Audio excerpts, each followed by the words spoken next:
Good afternoon, welcome. You are listening to the Labor Forum here on WRFG. This is 89.3 FM in Atlanta. My name is Diane Mathowitz. I'm a retired auto worker and producer and co-host of the program. Paul McLennan with ATU, that's Amalgamated Transit Workers Union, is seated next to me, and he is a co-host as well. We want to welcome you to this program and also remind you that today is the first day of the fall WRFG Pledge Drive. And we always talk about how this is a listener-supported and sponsored radio station, and this is where it really comes down to being a reality, that during these 3 weeks from now until November 8th, every program on WRFG will be reminding you that we really rely on your financial support to keep the station on air. As you know, every one of us here are volunteers. The station is operated 24 hours a day, 7 days a week, and provides music, culture, information, analysis, conversation that really cannot be found on any commercial radio station, because we are not beholden to any of the corporations that really drive commercial music and that drive conversations about the important issues of the day. So I want to make sure that you are aware how important you are to WRFG. So you can go online at wrfg.org to make a donation. You can send a check of any amount into the station at 1083 Austin Avenue Northeast. And of course, you are always able to call the radio station, because there's always going to be a live person here at 404-523-8989 to make your pledge. So the opinions that are expressed on the Labor Forum may not necessarily be those of the Board of Directors, staff, or volunteers here at WRFG. We're going to start with our labor headlines for today, Monday, October 19th. I just looked at my paper and I wrote down 2011. Not true. It's 2015. So these are the headlines. A Guatemalan union activist was murdered in front of his home on September 24th. His killer, who was captured by his family and turned over to the police, confessed to killing the city worker for the equivalent of $195. Who paid for the hit is still unknown. Mr. Ramos Castillo, along with 182 workers, had successfully won a court order reinstating them after an illegal termination from their jobs. He is the 6th member of his union to be assassinated. In fact, more than 70 Guatemalan union leaders and members have been killed in the last 8 years. Guatemala has been the scene of massive public protests for months, with workers, students, women, indigenous people, farmers, and professionals filling the streets and plazas in daily demonstrations and rallies in the capital and across the country. The demands included the resignation of the President Otto Perez Molina and an end to corruption, repression, and impunity for elected officials, police, and military. In September, Perez Molina, in fact, stepped down and was arrested. 15 other high-ranking government officials have been named in a number of corruption scandals. This corruption extends to local governments, where workers like Ramos Castillo fought back against routine wage theft, intimidation of union organizing, and illegal terminations and reprisals. Honduran unions report similar violations of workers' rights. Interestingly, both countries are signatories to CAFTA, the Central American Free Trade Agreement, which has a chapter on labor rights. The AFL-CIO in this country filed complaints along with Guatemalan unions to the U.S. Office of Trade in 2008, and in conjunction with Honduran unions in 2012. The lack of progress in bringing justice to the workers of these two countries is evidence that CAFTA, like NAFTA, like the TPP or Trans-Pacific Partnership, are not in workers' interests anywhere. Here for national news, thanks to the Southern Regional Press Clips email that is sent out by Delane Adams, Regional Communications Director of the AFL-CIO, The Labor Forum has learned of another victory for low-wage workers in Florida. Broward County in South Florida has a living wage ordinance that applied to county employees. Many of the workers at the Fort Lauderdale Hollywood International Airport are employed by contracted companies. 1/3 of these workers earn less than $10,000 a year. On October 14th, after a 4-year campaign led by SEIU Local 32BJ, the Broward County Commission voted 8-0 to include wheelchair assistants, plane cabin cleaners, lobby agents, and others, 1,700 workers in all, under the living wage legislation. Starting January 1st, 2016, workers who do not have health benefits will make at least $13.20 an hour, while those who have employer health insurance will be paid at least $11.68. Buoyed by this victory, the workers are putting their sights on the Florida legislature to pass a $15 an hour state minimum wage. $8.05 is the current minimum, although many workers throughout the state are still working for less. And this past Saturday here in Atlanta, thousands of people were in Little Five Points for the annual Halloween parade, where creative and scary costumes are the rule of the day. One of the groups that was in the parade was the Starbucks, quote, skeleton crew, quote, unquote, of workers at the highly profitable and ubiquitous coffee house chain.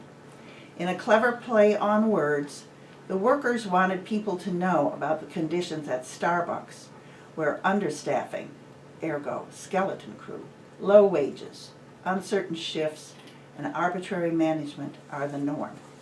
We should let you know that both we have in upcoming shows, we plan on having some of those Starbucks workers here, and we're also going to have workers from the Atlanta airport who suffer under some of the very same poor wages and bad working conditions that the workers in Broward County did. And now we'll turn to our labor history for this day on Monday. Thanks, Diane. On October 18th, 1859, the raid on the Harper's Ferry Armory, led by abolitionist John Brown, ended. 2 days before, 21 men, in addition to Brown, 16 white, 3 freed blacks, and 1 fugitive slave, attacked the armory with the intention of starting a liberation movement and an armed revolt against the institution of slavery. Historian Howard Zinn said that Brown, more than any other white American, devoted his life and finally sacrificed it on behalf of freedom for the slave. Brown believed that peaceful resistance was shown to be ineffective and that the only way to defeat the oppressive system of slavery was through violent insurrection. Brown was very influenced by the slave uprisings in the Caribbean and the successful Haitian Revolution in particular. By studying these revolts, he learned a great deal about how to properly conduct guerrilla warfare.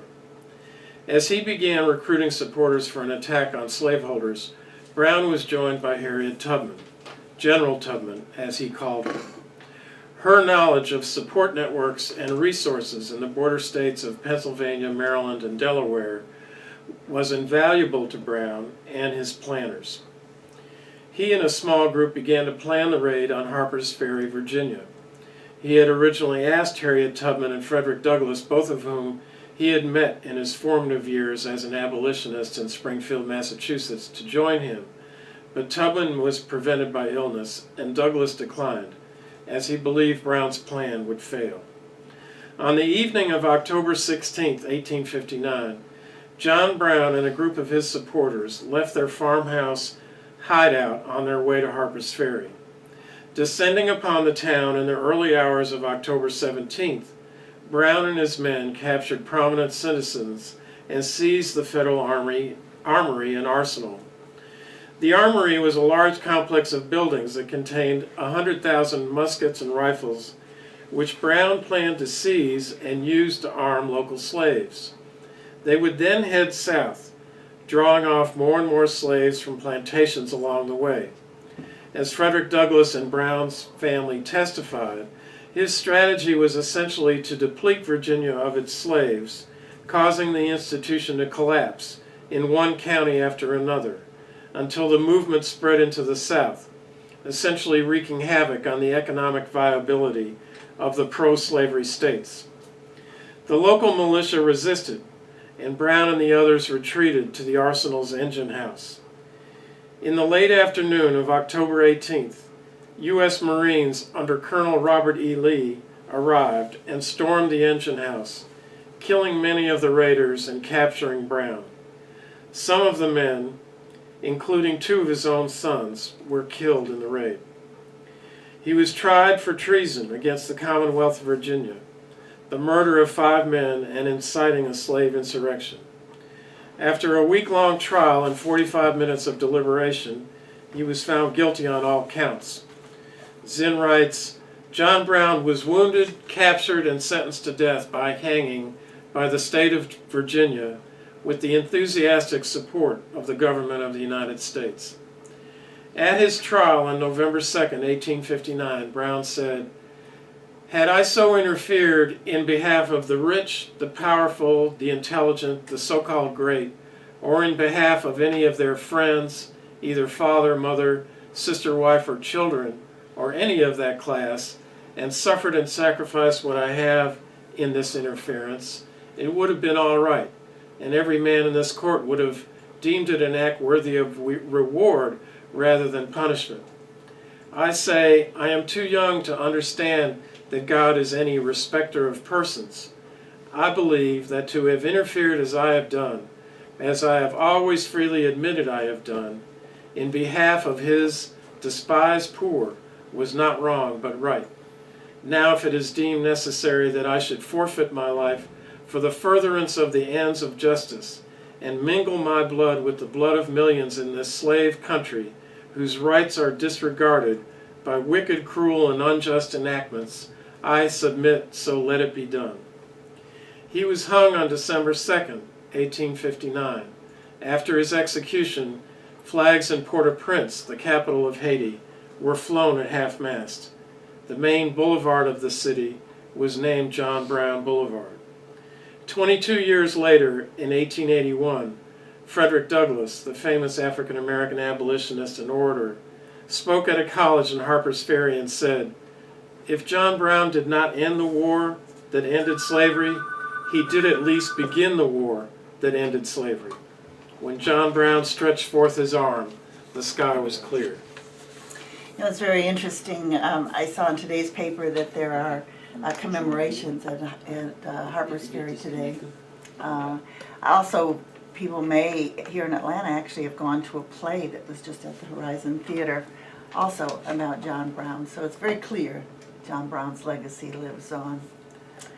So I believe, I want to thank you, Paul, for bringing that. And I also want to just say, for many folks, today, or actually yesterday, September 18th, was also the anniversary of Solidarity Day in D.C., which took place September 18th, 1981. Paul and I both discovered, we both were there among the estimated everything from 250,000, and most people said 500,000, mostly workers, organized, unionized workers who were there.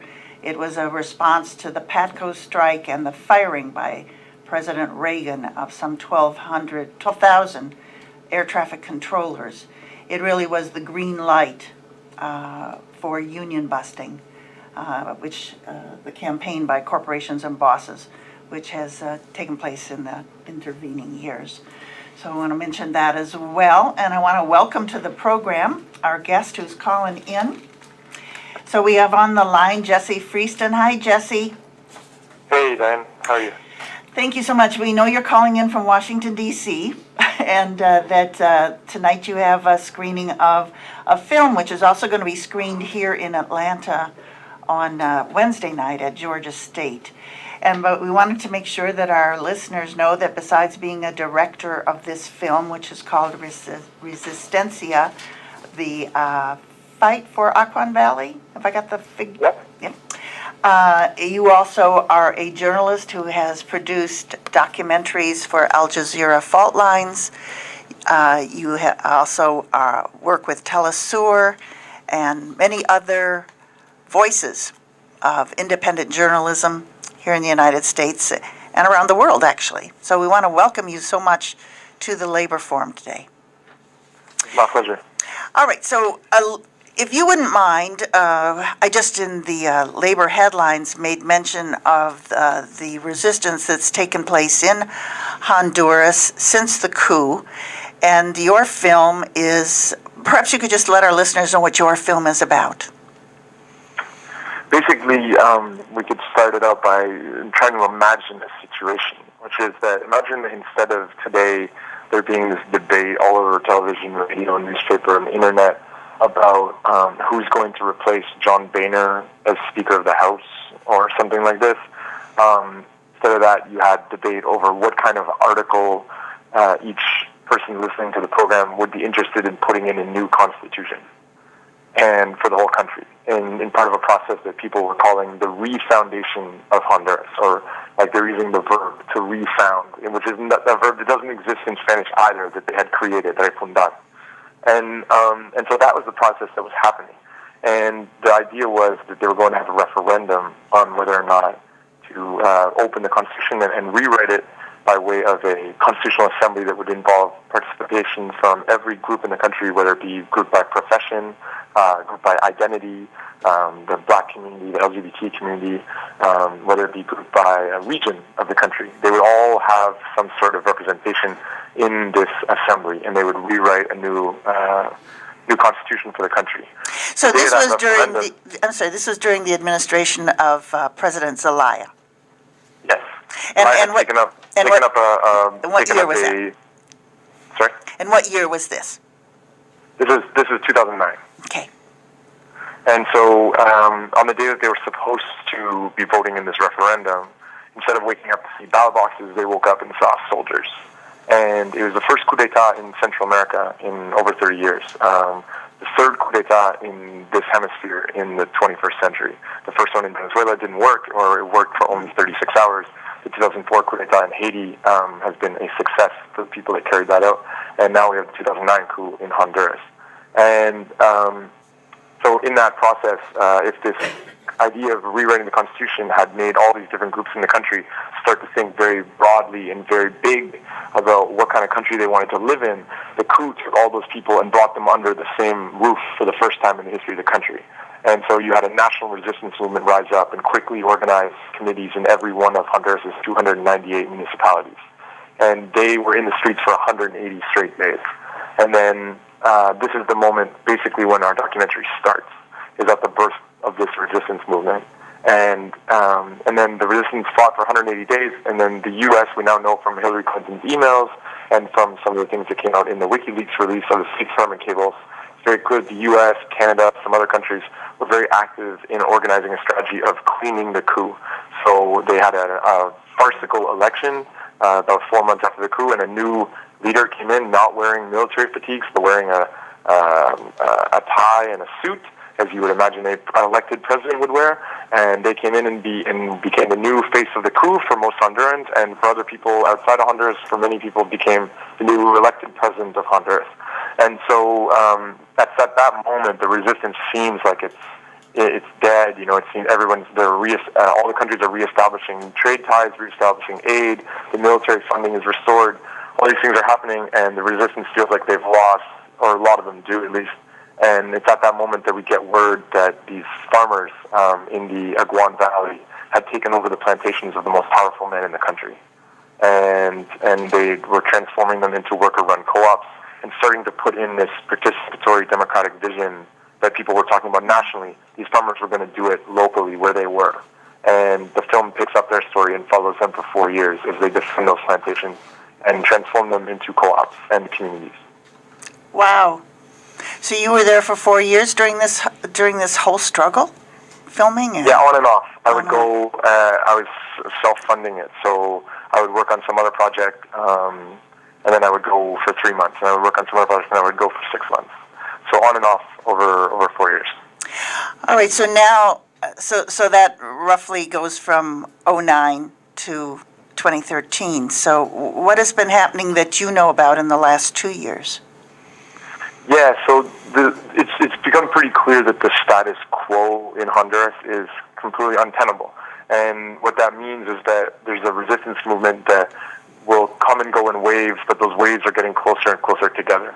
And 2015 has seen another huge wave, and it resulted from a corruption scandal where the ruling party took $300 million out of the Honduran Social Security program. And some of that they used to fund their election campaign in 2013, but most of it just went into people's pockets. Some Congress people were caught starting pharmaceutical companies and then selling the government, pills filled with flour and chalk as if they were medication, and then making millions of dollars off of that. It's just like a very clear lack of respect for the Honduran people coming from the party that had taken over power in the coup, and it led to a massive uprising of a movement that calls themselves Los Indignados, or like the Furious Ones, you might translate it as. And they've been doing these torch marches for about 4 months now. Every Friday in the capital, people Friday night they march with torches. It's a really, really powerful image to see 100,000 people with torches in a city of about 800,000. And so it's become pretty clear that the Honduran resistance is there to stay. People know that there's other alternatives. They know that they can experiment with a new system, and they know that this system's not working. And it's going to come and go in waves, but it's going to be there. And so I think the big struggle for us is, like, when are we going to get some kind of democratic control over our foreign policy in countries like the United States, or where I'm from, in Canada, and start being on the side of the Honduran people and not of the oligarchs. Well, wow. I think that the description you have just given should surely be an incentive for all of our listeners to make it to Georgia State University on Wednesday night to see this film. Do you want to give our listeners the details of that? I'm on like a 54-city tour. I actually don't have them in front of me. I know it's at Georgia State at 7 p.m., but I do not have the room number in front of me. It's Langdale Hall. I know that much. And we're looking for it right now, and that's, I think, on West Peachtree. It's Langdale Hall. You also can go to the Georgia Peace and Justice Coalition website, and you would see it there. And it is being sponsored by Georgia Peace and Justice Coalition and the Malcolm X Grassroots Movement chapter at Georgia State. And of course, our listeners need to know that you, Jesse, will be there Wednesday night to do Q&A after the film and to provide so much more information, anecdotal information about how you made the film and what's happening. Oh, yeah, and I do have it in front of me. So it's at Langdon Hall, room 1081, 1081, and yeah, that's at 38 Peachtree Center Avenue. Right, so that's Wednesday night for the film Resistencia, The Fight for Aguan Valley, directed by our guest, Jesse Freeston, who is from Canada, and I know that this is totally an aside. The Canadian elections are happening, so what's your take on that real fast? Yeah, I'm typically not one who likes to talk too much about elections because everybody else seems to do that. But in the case of this election in Canada, there are quite a few big issues that will be decided, and one of it is whether or not the lowest basis people appealing to the racism that resides within a lot of people in our societies are going to continue to be in power, and whether or not they're going to continue to just run our country as a resource capital of the world, and at the total destruction of indigenous nations and indigenous lands. And so this is the party that's been in power for 10 years. And right now they've run a campaign, like they've managed to make an election issue, and in my opinion, collaborating with the media to do this, to make an election issue whether or not Muslim women should be allowed to take their citizenship ceremony wearing the niqab. And this is like something that is like all over the news every day about where the parties stand on this. There's been two women who who've done the ceremony wearing their niqab, it's not in no way, shape, or form does it amount to anything in terms of anybody else's lives other than them. And on the basis of freedom, they want to determine what women are allowed to wear in certain situations. I mean, it's like absurd, but it's appealing to this Islamophobia, particularly post 9/11. And it's really offensive and offending a lot of people. And there's a huge movement to get rid of him. The problem is that vote is split between two parties, a center party and a center-left party, I would call them. And those two parties are splitting the vote. So you might have a situation where this man could get 35% of the vote and win a majority government again. And so it's a scary moment for Canada. Well, I want to thank you, Jesse, again, and we'll remind our listeners one more time that Jesse Freeston will be here in Atlanta. As he said, he's on a 52-city tour with premiering this film, Resistencia, The Fight for Aguan Valley. Again, that's 7 o'clock Wednesday night at Georgia State University. It is Langdale Hall, Langdale Hall, and the room number is 1081. We'll look forward to seeing you there. People too, you can check it out. If you can't make it that night, you go check it out on the website, resistencia.film.com, and you can stream it there, and we're on Facebook at resistencia.film as well. Thank you so much, and we look forward to meeting you Wednesday night. Bye-bye. Looking forward to it. Thank you, Diane. Bye.